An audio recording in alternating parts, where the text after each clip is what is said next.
tous, on se retrouve pour 30 minutes d'actualité. Certains sont en vacances avant l'heure. Les derniers chiffres viennent de tomber concernant les fermetures de classes et d'écoles en raison du Covid-19 et de ses variants. Sur l'académie Nancy-Metz, 24 structures et 458 classes sont fermées, dont 374 en Moselle.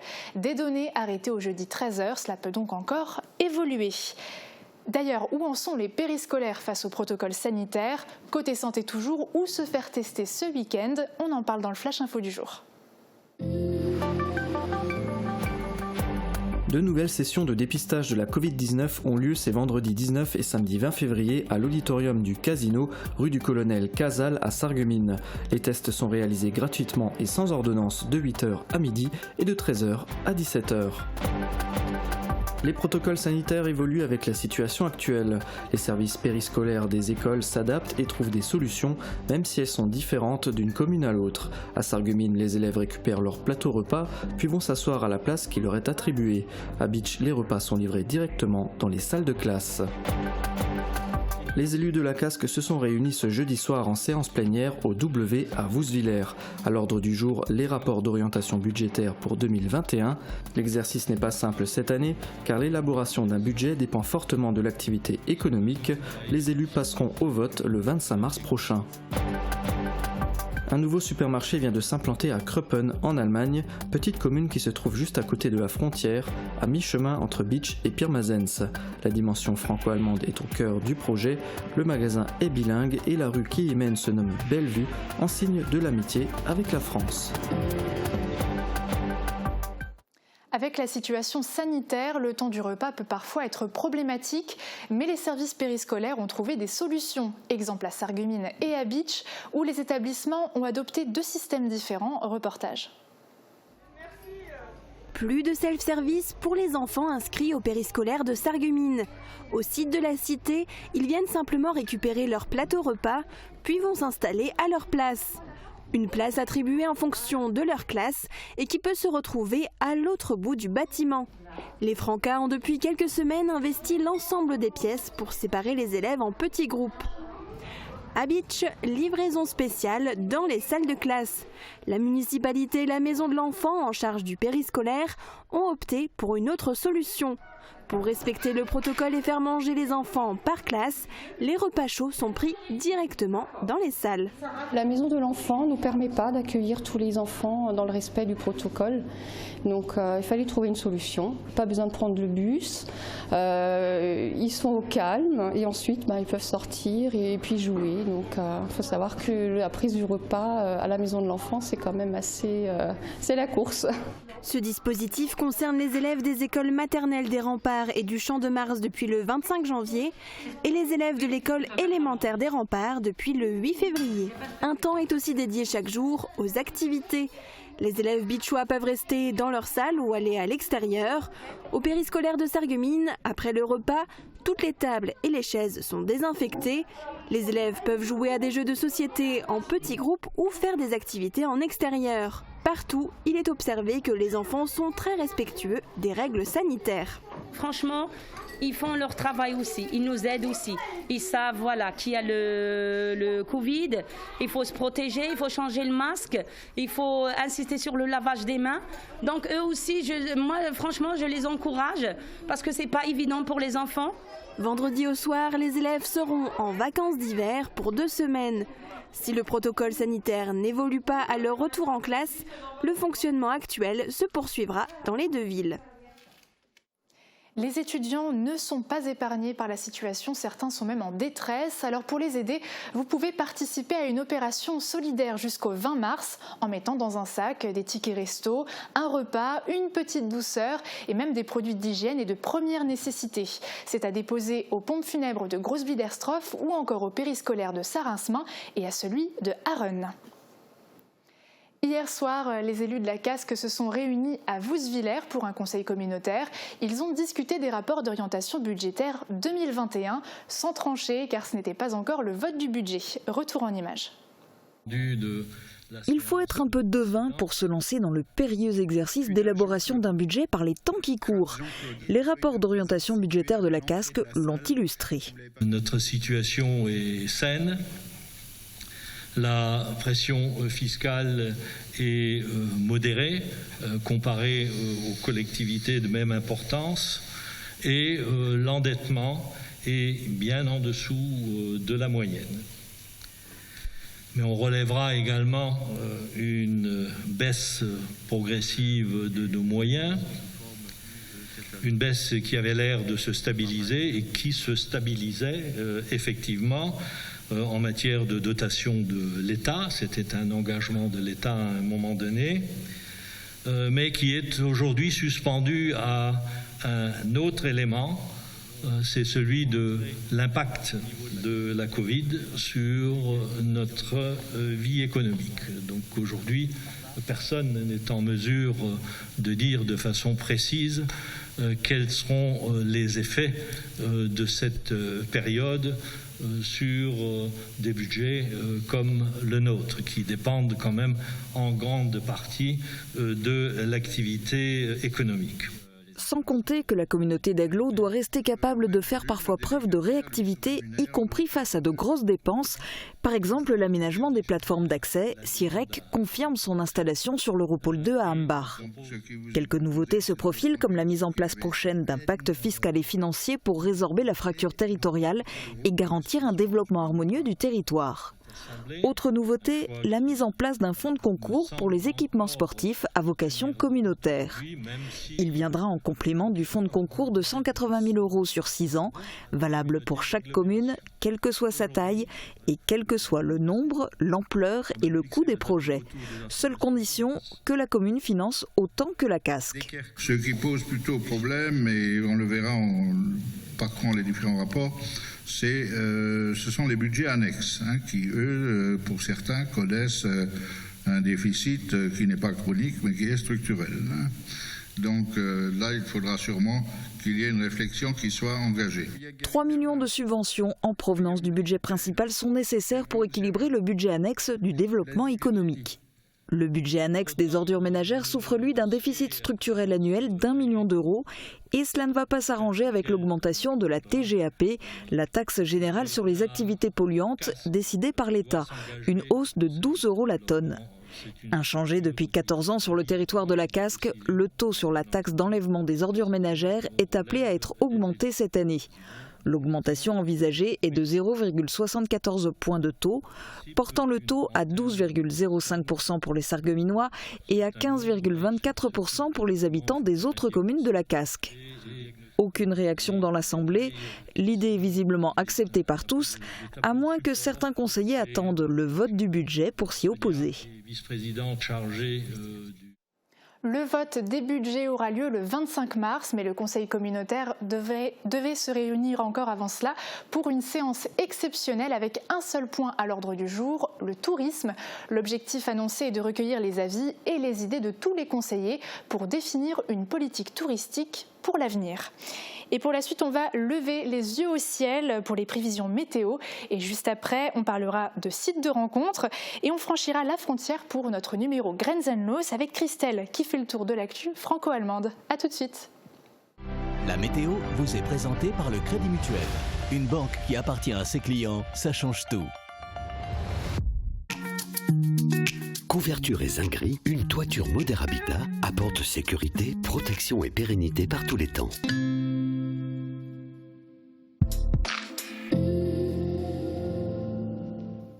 Bonjour tout le monde, comme promis hier, le beau temps est de retour pour demain. Le soleil trône fièrement dans un ciel bien dégagé tout au long de la journée. Les températures en profitent pour continuer de grimper avec 3 à 6 degrés au minimum et 14 à 17 degrés au maximum. Demain, pensez à souhaiter une bonne fête aux aimés. Le soleil nous accompagnera de 7h30 à 18h. Et c'est sur cette belle image de coucher de soleil sur la forêt du Bourrols, envoyée par Yannick, que je vous souhaite de passer un très beau week-end en notre compagnie. À demain! Merci d'avoir suivi la météo avec le Crédit Mutuel. Une banque qui appartient à ses clients, ça change tout. Chez AVS Santé, nous favorisons le maintien à domicile à travers 3 domaines d'activité. Le transport, l'aide à domicile, la distribution et l'installation de matériel médical. Nous sommes à votre écoute et vous proposons les meilleures solutions. Acteurs majeurs de la santé et l'aide à la personne en Moselle-Est, nous sommes présents à Sarreguemines, Beach et Morsbach. AVS Santé, notre métier, vous accompagner.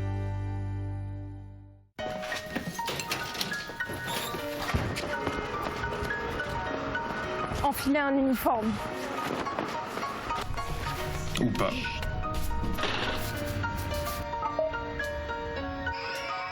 Courir dans tous les sens. Ou rester immobile. Faire des gestes maîtrisés. Ou un peu moins maîtrisé. Se coucher tard. Se lever tôt. Savoir viser. Très bien visé. Fermer plus tôt. Ouvrir plus grand. Porter un masque. Vraiment le porter. En restant chacun mobilisé, nous serons plus forts ensemble.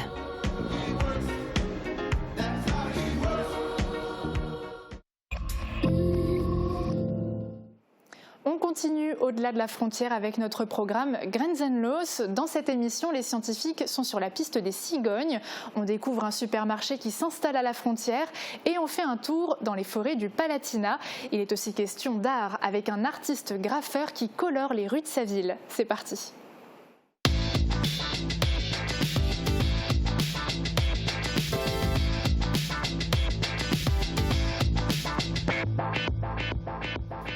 Ravi de vous retrouver dans notre émission transfrontalière. Bonjour à tous. Ich freue mich sehr, Sie heute zu unserer Sendung begrüßen zu dürfen. À l'heure où les musées sont fermés, on va parler de peinture à ciel ouvert. On va parler de street art. Rendez-vous aujourd'hui dans une cité de Saarbrück, la Volstahöhe. Elle est jalonnée de peintures, d'œuvres artistiques comme celle qui se trouve derrière moi. Je rejoindrai tout à l'heure Pascal Hert. C'est l'un des 6 graffeurs qui a réalisé cette petite merveille. Mais auparavant, le sommaire. Des scientifiques sur la piste des cigognes. Comment ? Grâce à un projet de balise pour suivre les migrations de ces grands échassiers. Direction Kröppen, où un nouveau supermarché allemand s'est implanté à la frontière. De quoi intéresser les clients français. On partira en randonnée dans les forêts du Palatinat avec pour objectif le majestueux rocher du Altschlossfelsen, surnommé le rocher du Colorado. Puis le graffeur sarrois Pascal Hert nous parlera de son art et de sa dernière création. Mais commençons par une belle initiative. Chaque année, en cette période de l'année, les cigognes viennent d'Allemagne pour nicher en France. Pour les différencier et connaître leurs origines, on leur pose une bague à la patte avec un numéro comme une sorte de numéro de sécurité sociale. Voilà 15 ans que la commune de Sarralbe travaille en étroite collaboration avec une station de bagages allemande près du lac de Constance. Plus de détails en images dans ce reportage d'Ophélie Blechner et Audrey Lett.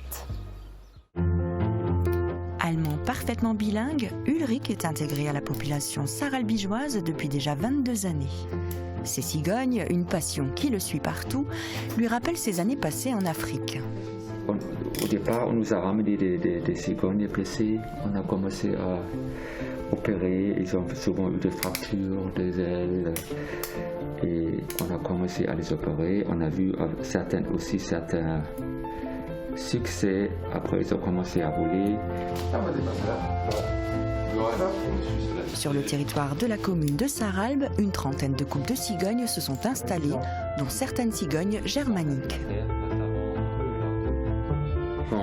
L'Institut Max Planck vient pour baliser 6 cigognes et à cette occasion, M. Klein va s'occuper des bagues, il va faire le bagage en même temps.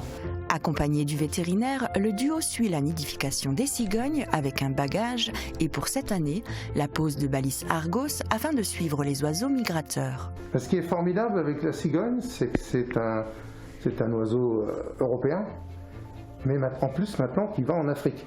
On sait que les cigognes partent de moins en moins loin, elles ont tendance à sédentariser, elles ne vont presque plus en Afrique, et grâce à des balises Argos, enfin des petits transpondeurs, enfin on appelle ça comme on veut. Grâce à ça, on va savoir exactement où elles vont, si elles reviennent au bout de 6 mois, au bout d'1 an, au bout de 2 ans, au bout de 3 ans. Et ça va à l'encontre de tout ce qu'on croyait depuis 30 ou 40 ans. Et là, au moins avec une balise, il n'y a pas de secret, hein. On sait exactement en temps réel où elle est, à quelle heure, à 1 mètre carré près. On arrive à les suivre. Ce projet entre Sarralbe et l'Institut d'ornithologie Max Planck, situé à Pöcking, en Haute-Bavière, dépasse l'aspect folklorique et donnera une dimension éducative et scientifique à la démarche. Alors, la balise Argos, c'est tout simple, hein, c'est un peu la taille d'une boîte d'allumettes, et ça se met un peu comme un sac à dos, deux petites bretelles. Hein. Voilà. C'est tout simple, c'est très léger, ça fait 10 grammes, c'est vraiment très pratique à poser, il n'y a aucune gêne pour l'oiseau. Grâce à cette coopération, les travaux entrepris en Allemagne sont relayés par la France et vice-versa. Excite le barrage de la langue et une excellente coopération internationale. Là, on rentre vraiment dans les termes professionnels, et ça des termes vétérinaires, un peu des termes très spéciaux. Et grâce à Ulrich, maintenant, on n'a plus de secret, on discute, il traduit, je traduis, on se débrouille, comme ça on a une très très bonne coopération. Ce programme franco-allemand sera suivi en temps réel par des écoliers et même des lycéens bilingues qui seront sans nul doute invités à participer à cette journée balisage, une opération qui vient en complément du bagage. Ben voilà, il ne reste plus à attendre que les cigogneaux grandissent pour leur passer la bague à la patte. Allez, on continue. On le sait, quand on habite près de la frontière, eh bien, on est tenté de passer la frontière pour aller faire ses courses de l'autre côté. Et ça marche dans les deux sens. Kröpen est une commune du secteur de Pirmasens, située à la frontière avec la France, à mi-chemin entre Bitche et Pirmasens. C'est là qu'un nouveau supermarché s'est implanté. Alors forcément, on attend la clientèle française. Comment se prépare-t-on à l'accueil des Français? La réponse en images avec ce reportage de Catherine Henrich. C'est un événement très attendu par tous les riverains allemands et français. Un nouveau magasin s'installe à la frontière. 800 mètres carrés dans sa totalité, dont 700 mètres carrés de surface de vente.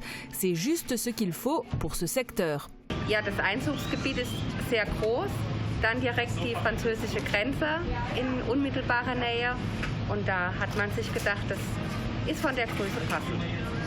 Sa position à la frontière n'est pas anodine. On se trouve à 100 mètres de la station essence, à 3 km du premier village français et sur la route principale qui relie Bitche à Pirmasens.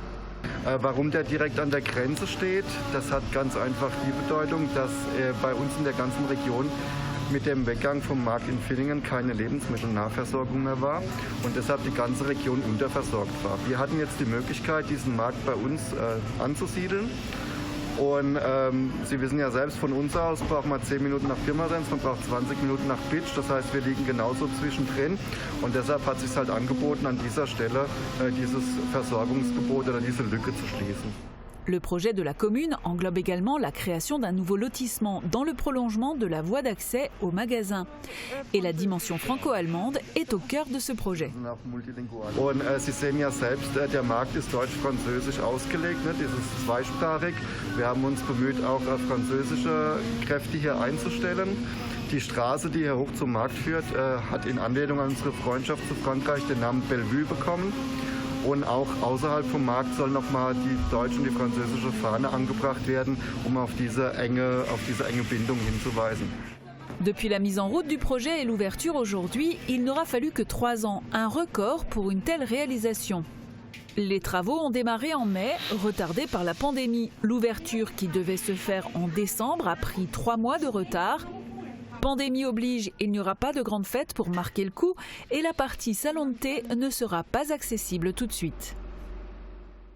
En cette période de crise sanitaire, se balader en forêt fait un bien fou, surtout que les forêts du Palatinat se prêtent aux randonnées en toute saison. Aujourd'hui, on vous propose de découvrir l'une des plus belles et des plus importantes formations rocheuses de la région. Je veux parler du Altschlossfelsen. Ça tombe bien, c'est la randonnée préférée de notre infatigable reporter Catherine Henrich.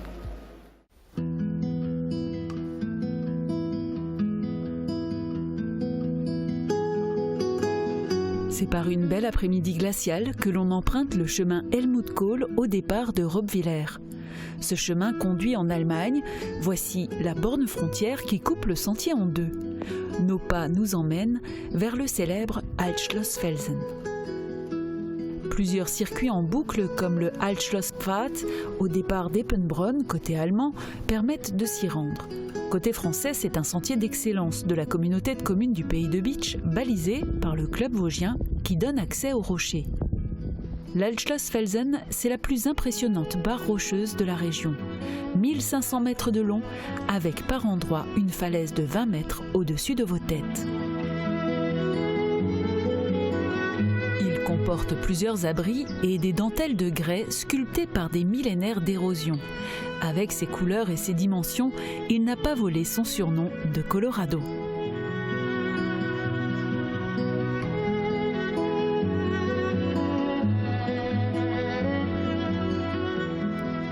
En hiver, il offre de jolis points de vue sur le Pfälzerwald ou les Vosges du Nord.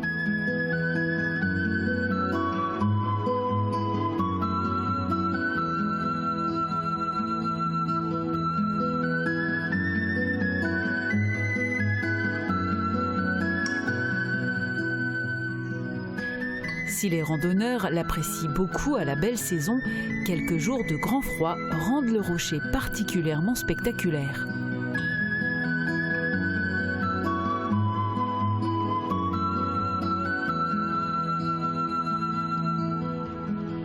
Instant magique et terrain de jeu idéal pour photographes.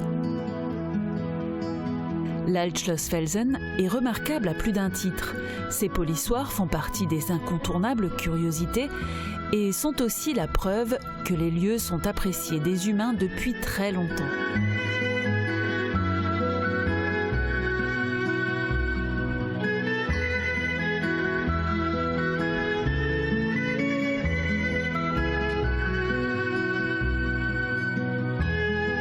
Aujourd'hui, il est aussi un refuge pour les faucons pèlerins qu'on ne devra pas venir déranger au printemps.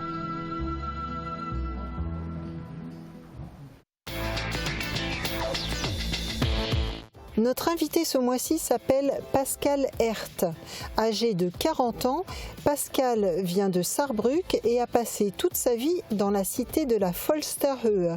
Artiste indépendant, ce passionné de street art est l'un des auteurs d'un graffiti monumental de 42 mètres de haut. Hallo Pascal. Hallo, hallo. Du bist einer der 6 Künstler, der dieses Graffito gemalt hat. Ja. Warum dieses Motiv mit dem Bergsteiger? Wir haben den Auftrag bekommen von der Siedlungsgesellschaft. Label M hat dann Künstler zusammengestellt. Wir haben dann 30 verschiedene Vorlagen entworfen gehabt und die Siedlungsgesellschaft hat sich letztendlich dann für den Bergsteiger entschieden. Was heißt das? Warum Bergsteiger? Ein Bergsteiger kann man halt verschieden interpretieren. Er kann hochsteigen, er kann aber auch absteigen. Für uns ist es ein Symbol, damit, auch wenn der Weg steinig ist und mühsam, am Ende wird es sich dann rentieren. Also immer kämpfen und glauben an deine Träume und immer geradeaus. Das ist wichtig. Wie viele Spraydosen habt ihr gebraucht für so ein Gemälde? Für das Gemälde haben wir 800 Spraydosen gehabt, haben aber auch mit Mischtechnik gearbeitet. Das heißt, überwiegend haben wir mit Streichfarbe gearbeitet und dann die Schattierungen und haben wir alles mit den Spraydosen gemacht. Von wo kann man das Motiv sehen? Von wo aus? Das Motiv sieht man am besten hier, wenn man auf die Folsterhöhe kommt. Dann hat man natürlich das direkt im Blick. Ansonsten von Frankreich aus kann man es halt von Spichern kann man sehen, Spicherer Berg. und von Habster-Dick kann man es gut sehen. Okay. Du arbeitest manchmal mit französischen Künstlern. Ja. Wie ist die Akzeptanz heutzutage mit dem Street Art? Ja gut, die Akzeptanz ist wirklich gestiegen. Wir haben 2021. Mittlerweile sollte schon jedem Graffiti auch ein Begriff sein. Und damit Graffiti-Sprüher jetzt nicht unbedingt Vandalisten sind, sondern auch Künstler. Und dementsprechend ist die Akzeptanz also schon gestiegen halt für unsere Kunst. Ja. Du lebst hier seit immer? Ich wohne schon immer hier, ja. Ja. Wie ist das Leben hier? Wie hat sich die Siedlung entwickelt? Die Siedlung hat sich jetzt durchaus alles zum Positiven entwickelt. Früher war es natürlich etwas anders da. Da gab es natürlich Probleme, aber die gab es natürlich auch überall. Also heutzutage, ich wohne halt hier mit meiner Frau und mit meinem Kind und wir leben ein ganz normales Leben halt. Ich frage nur, weil vor 2 Jahren gab es diesen Beitrag, ziemlich negativen Beitrag über die Siedlung vom Spiegel gedreht. Es war die Rede von Drogen, Gewalt. Entspricht das der Wirklichkeit? Nein, also das entspricht nicht der Wirklichkeit. Das war komplett übertrieben, überspitzt und die Leute, wo das Interview da geführt haben, die sind auch bezahlt worden, damit die praktisch das reden vor der Kamera. Also alles nur gestellt. Okay. Ja.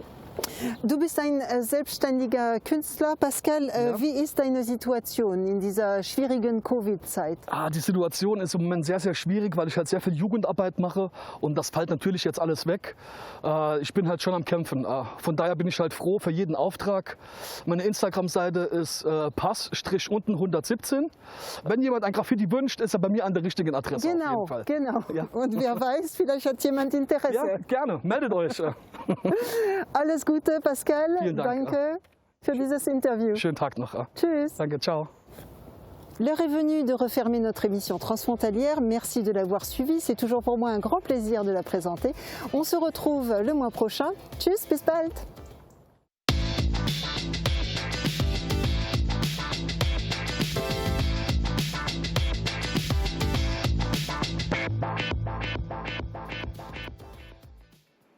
Et si on parlait d'amour? Depuis l'arrivée de la pandémie de Covid-19, il est devenu très difficile de faire des rencontres. Mine de rien, celles qui en profitent, ce sont les applications. La preuve en chiffres avec la chronique vue sur le web.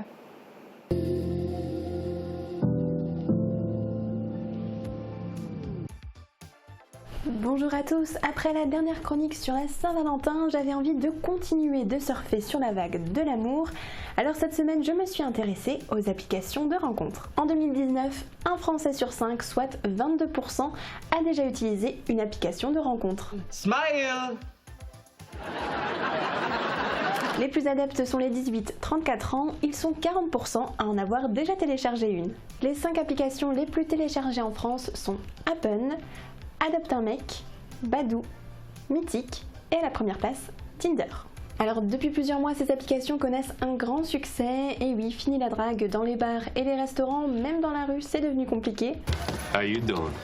Alors beaucoup de célibataires ont décidé de se tourner vers les rencontres depuis leur smartphone. L'application française Once a par exemple enregistré 30% de téléchargements supplémentaires entre mars et avril 2020.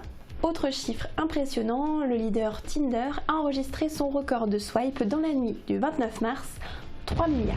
Il y a aussi les habitudes sur ces applications qui ont évolué. Et bien oui, entre les confinements et le couvre-feu, difficile de passer un moment intime avec son crush. Les applications ont remarqué un changement dans l'utilisation. Il y a par exemple une augmentation de 23% de la durée des conversations entre les usagers. Alors ces nouveaux usages ont fait le bonheur de ces entreprises. Si ces applications sont souvent gratuites, certaines fonctionnalités peuvent être payantes. En 2020, leur chiffre d'affaires a fait un bond de 15%. Cela représente au niveau mondial plus de 3 milliards de dollars. Et avec le boom actuel de ces applis, certaines études estiment qu'en 2037, la moitié des bébés auront des parents qui se sont rencontrés en ligne. Et oui, malgré tous les problèmes qu'elle peut engendrer, la crise sanitaire ne vient pas à bout de la quête de l'amour. Et voilà, c'est la fin de cette chronique. Je vous retrouve la semaine prochaine. Et qui dit amour, dit fidélité, comme celle que vous entretenez avec nous depuis longtemps, que ce soit sur notre antenne ou sur les réseaux sociaux. Très bon week-end à tous et bonnes vacances aux plus chanceux. Bye!